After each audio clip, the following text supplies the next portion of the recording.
Class 12। आज के session में हम डिस्कस करने वाले हैं आपकी इंडियन इकोनॉमिक्स का एक और नया chapter, human capital formation of India. Hindi में बोलते हैं भारत में मानव पूंजी का निर्माण।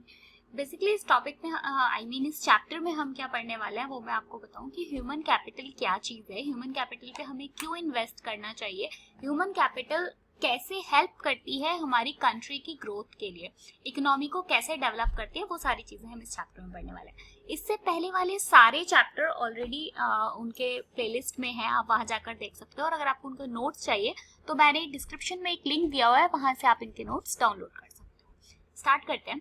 फर्स्ट क्वेश्चन, ये सेम क्वेश्चन आपसे एग्जाम्स में इसी तरीके से पूछा जा सकता है। What is human capital? मानव पूंजी क्या है?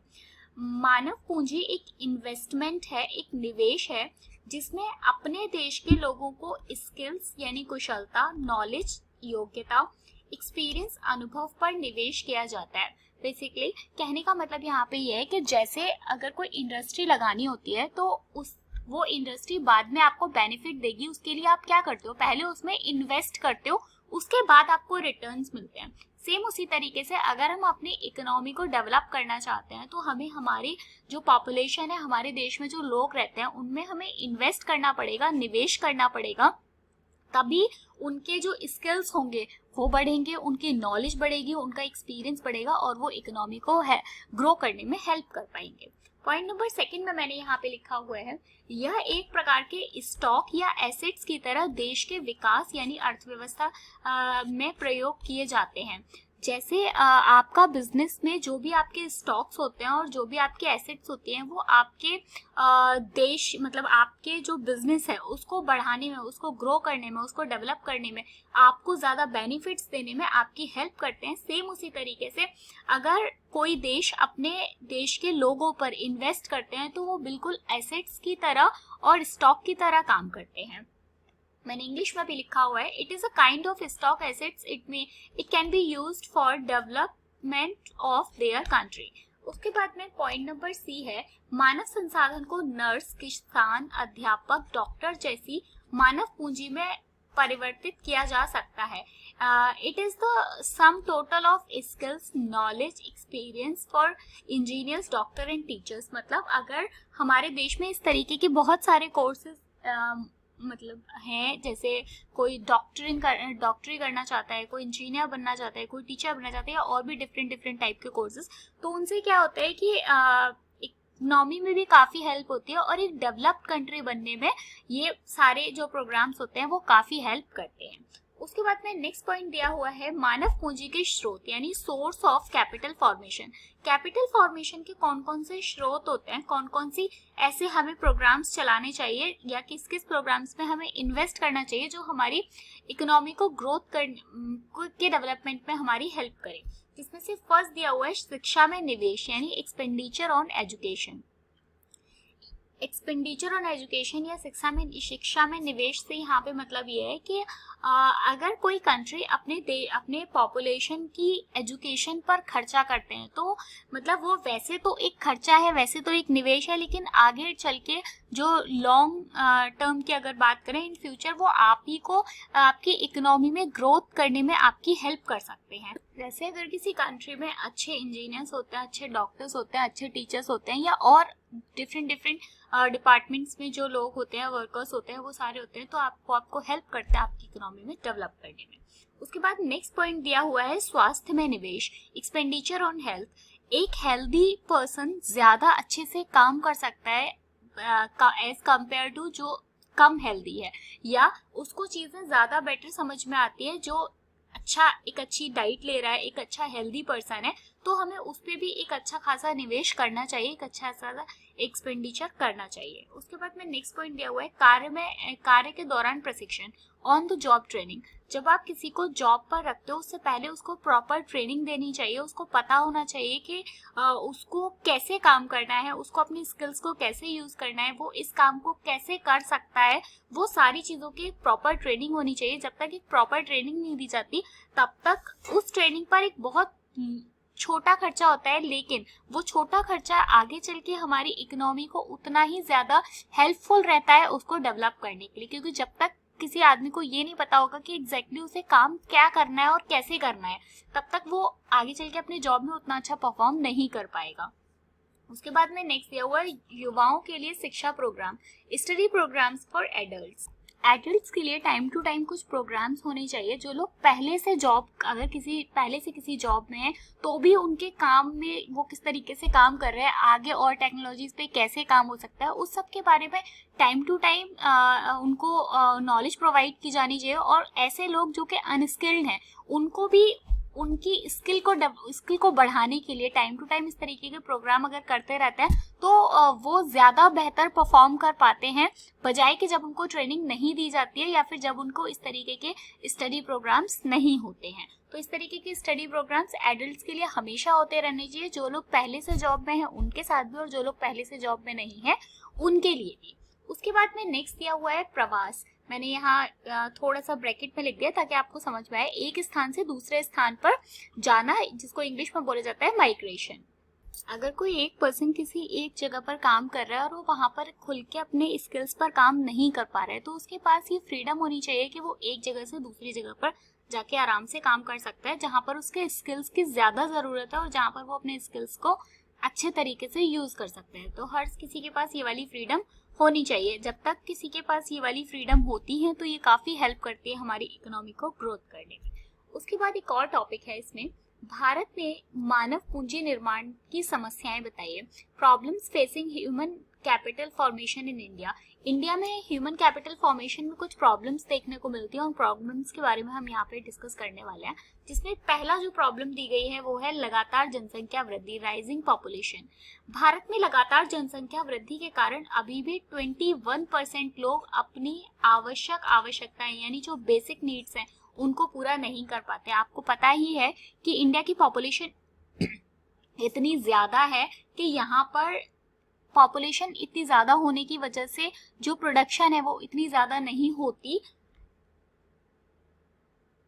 जिसकी वजह से अभी भी 21% लोग ऐसे हैं जो कि अपनी बेसिक नीड्स को पूरा नहीं कर पा रहे हैं। और आप जानते हैं कि अगर अपनी कोई ऐसी पॉपुलेशन जो अपनी बेसिक नीड्स को पूरा नहीं कर पा रही है तो उसे ह्यूमन कैपिटल फॉर्मेशन या फिर मानव पूंजी निर्माण की उम्मीद तो की नहीं जा सकती। उसके बाद में नेक्स्ट है प्रतिभा पलायन, ब्रेन ड्रेन। इसमें फर्स्ट पॉइंट मैंने लिखा हुआ है, भारत में ऐसे लोग बहुत हैं जो भारत में शिक्षा लेते हैं, ये शिक्षा मतलब एजुकेशन लेते हैं, ट्रेनिंग लेते हैं इंडिया में, और नौकरी करने के लिए किसी दूसरे शहर में चले जाते हैं। इंडिया में बहुत सारे ऐसे लोग हैं जो इंडिया में, जिनका बॉर्न इंडिया में हुआ है, उनका जन्म यहाँ पे हुआ है, उन्होंने अपनी पूरी एजुकेशन यहाँ से की है, पूरी ट्रेनिंग उन्होंने यहाँ पर किया है, लेकिन वो जॉब अपॉर्चुनिटीज के लिए कहीं बाहर चले जाते हैं। उसके बहुत सारे रीजंस होते हैं, जिसमें से एक बहुत बड़ा रीजन है सैलरी। तो वो सब के लिए लोग बाहर चले जाते हैं, इससे वो इंडिया की इकोनॉमी डेवलप नहीं होती। डेवलप कहाँ की इकोनॉमी होती है? बाहर की इकोनॉमी डेवलप होती है। तो ये एक बहुत बड़ा रीजन है। देन नेक्स्ट पॉइंट दिया हुआ है, सेकेंड पॉइंट है इसमें, यदि सभी शिक्षित यानी एजुकेटेड लोग, कुशल स्किल्ड लोग यहाँ से चले जाएंगे तो भारत में मानव पूंजी का निर्माण बहुत धीमे हो जाएगा, क्योंकि जो सारे जितने भी अच्छे इंजीनियर्स थे, अच्छे डॉक्टर्स थे, वो उन्होंने सब कुछ यहाँ से पढ़ाई की, अपनी सब कुछ ट्रेनिंग यहाँ पे की, बट वो अपनी जो सेवाएं हैं, जो सर्विसेज हैं, वो कहाँ जाके कर रहे हैं? बाहर। तो ये डेफिनेटली है कि यहाँ की जो कैपिटल फॉर्मेशन है वो बहुत ही स्लो हो जाएगा। लाइक साइंटिस्ट हो गए, एग्जीक्यूटिव्स हो गए, इंजीनियर्स हो गए, एक्सेट्रा। उसके बाद में नेक्स्ट पॉइंट दिया हुआ है, मानव शक्ति की कमी, deficit man power. First, Bharat में मानव शक्ति यानी स्किल्स का उचित प्रयोग नहीं किया जाता, not planning properly for the uses of human skill. India में जो मैन पावर है उसके ऊपर बहुत ज़्यादा काम नहीं किया जाता। लाइक आप ऐसे समझ सकते, क्योंकि सारे लोग, हमने जस्ट इससे ऊपर वाले पॉइंट पे पढ़ा कि जितने भी अच्छे साइंटिस्ट हैं, अच्छे इंजीनियर्स हैं, अच्छे एग्जीक्यूटिव्स हैं, और भी बहुत मतलब अलग अलग डिपार्टमेंट्स के अच्छे जिनके पास स्किल है, जिनके पास में अच्छी नॉलेज है, अच्छा एक्सपीरियंस है, वो यहाँ पर काम ही नहीं कर रहे हैं। तो इस वजह से क्या है, वो यहाँ से बाहर चले जाते हैं। और भारत में विकास के साथ लोगों की मांग तो बढ़ रही है, मतलब नो डाउट कि जब पॉपुलेशन बढ़ रही है तो लोगों की जो डिमांड है वो बहुत ज़्यादा बढ़ रही है, लेकिन जिस तरीके से लोगों की डिमांड बढ़ रही है उतने कुशल व्यक्ति मतलब स्किल पर्सन का यहाँ पर अभाव है। इसके बाद में नेक्स्ट जो पॉइंट है वो है importance and objective of education, शिक्षा की आवश्यकता और उद्देश्य। फर्स्ट पॉइंट लिखा है शिक्षा का उद्देश्य, मतलब मेन ऑब्जेक्ट लोगों को जिम्मेदार रिस्पॉन्सिबल बनाना है।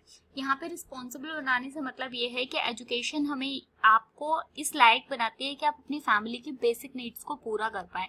बेसिक नीड्स के बारे में फुल डिटेल हम इससे पहले वाले चैप्टर में पढ़ चुके हैं। इसके बाद में पहले जिम्मेदारी अपने परिवार के लिए और दूसरी जिम्मेदारी अर्थव्यवस्था की होती है, क्योंकि जब तक कोई पर्सन अपनी फैमिली के बेसिक नीड्स को पूरा नहीं कर पाएगा तब तक हम उससे उम्मीद नहीं कर सकते कि वो इकोनॉमी को ग्रो करने में हेल्प करेगा, families as well as economy. ठीक है, नेक्स्ट पॉइंट दिया हुआ है शिक्षा की मदद से विज्ञान और प्रौद्योगिकी का विकास, help in the development of science and technology. आप अपने जो पर्सन हैं, जो यहाँ के लोग हैं, जो यहाँ की पॉपुलेशन है, उसको अच्छी एजुकेशन दो। एजुकेशन के माध्यम से, एजुकेशन के थ्रू आप उन्हें साइंस या फिर जो नई नई टेक्नोलॉजीज है उनके बारे में जब वो उन पर काम करते हैं, उन नई टेक्नोलॉजीज पर, तो वो आप डायरेक्ट हेल्प कर रहे होते हैं इकोनॉमी को ग्रो करने के लिए। इसके बाद में नेक्स्ट पॉइंट दिया हुआ है शिक्षा कुशलता, समझ तथा अनुभव बढ़ाने में मदद करती है। स्किल्स, अंडरस्टैंडिंग और एक्सपीरियंस को बढ़ाने में हेल्प करती है। बिल्कुल, जब आप कोई एजुकेटेड व्यक्ति है, किसी को मतलब उसके पास पहले से किसी चीज़ के स्किल्स हैं, तो आप उसे आसानी से आगे नई टेक्नोलॉजीज के बारे में बता सकते हो। वो और ज़्यादा एक्सपीरियंस ले सकता है क्योंकि वो डिफरेंट जगह पर काम कर रहा है, तो या उसे अलग अलग टेक्नोलॉजीज के बारे में पता चल रहा है, तो वो उसकी जो स्किल्स हैं वो और ज़्यादा बढ़ती हैं, उसकी जो अंडरस्टैंडिंग है वो और ज़्यादा बढ़ती है, ग्रो होती है, और उसका जो एक्सपीरियंस होता है वो भी ग्रो होता है, जो डायरेक्टली हेल्प कर रहा होता है आपकी कंट्री की इकोनॉमी को हेल्प करने में, बढ़ाने में।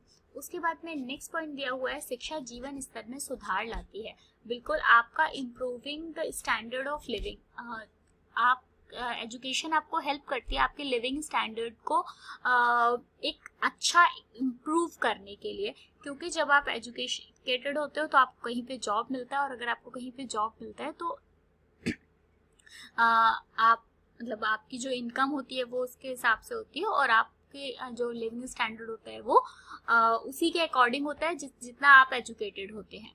तो ये इसके कुछ 5 पॉइंट्स मैंने लिखे हुए हैं यहाँ पर, तो बहुत इजी है, मुझे लगता है आपको आराम से समझ में आ जाएंगे। ये बहुत बेसिक से पॉइंट है, तो आप यहाँ से देख लीजिएगा। उसके बाद में इसका नेक्स्ट पॉइंट है growth of education sector in India, Bharat में शिक्षा क्षेत्र में समृद्धि। मैं आपको बीच में एक चीज़ और बोलना चाहूँगी कि प्लीज़ अगर आप लोगों ने अभी तक चैनल को सब्सक्राइब नहीं किया है तो चैनल को सब्सक्राइब करके बेल आइकन को प्रेस कर लो।